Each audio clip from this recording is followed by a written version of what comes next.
I thought I would, this was educational for me, I thought I would start with a little bit of context of cancer burden in Sub-Saharan Africa, which will frame a little bit of how we think about treating and diagnosing cancers in your area. So cancer burden is actually mounting quite a bit and rivaling that of many of the more common infections that are seen in Sub-Saharan Africa, and deaths remain high due to late diagnosis and lack of treatment. In 2012, there were an estimated over 600,000 new cases of cancer and 450,000 cancer deaths in the region. Deaths from cancer are expected to actually double by 2030 due to the aging population. I think that's actually true worldwide as our population ages and cancer becomes more of a health burden.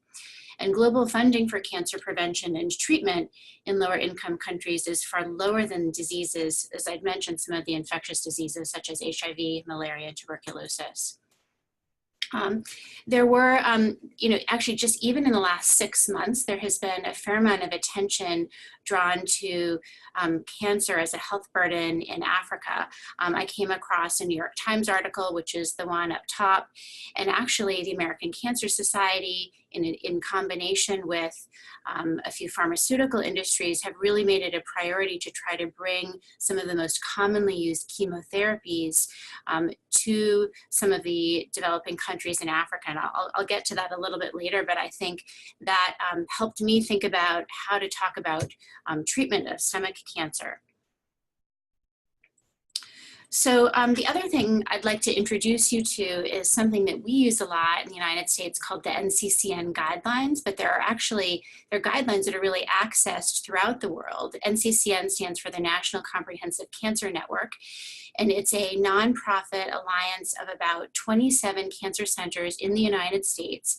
It's dedicated to improving quality, effectiveness, and efficiency of cancer care so that patients can live better. And it's really a very comprehensive set of guidelines. It's designed like an algorithm. We'll take a look at it. And that's a really quick reference for how to both diagnose and treat patients with cancer. And just as of December of 2017, so really in the last 6 months, there's been a brand new effort to try to develop guidelines that are applicable to Sub-Saharan Africa.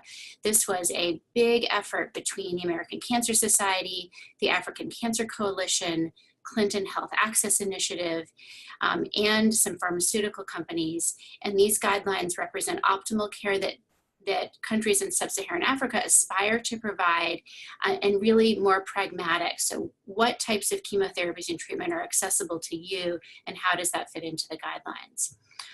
So right now, it does not include gastric cancer. They are working on others.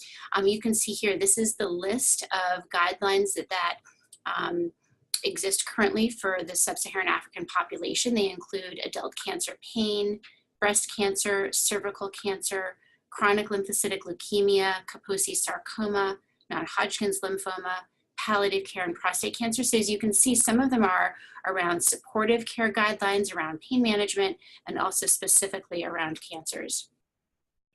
So in these harmonized guidelines, there are color coding to help determine what is generally available as standard of care, that's black.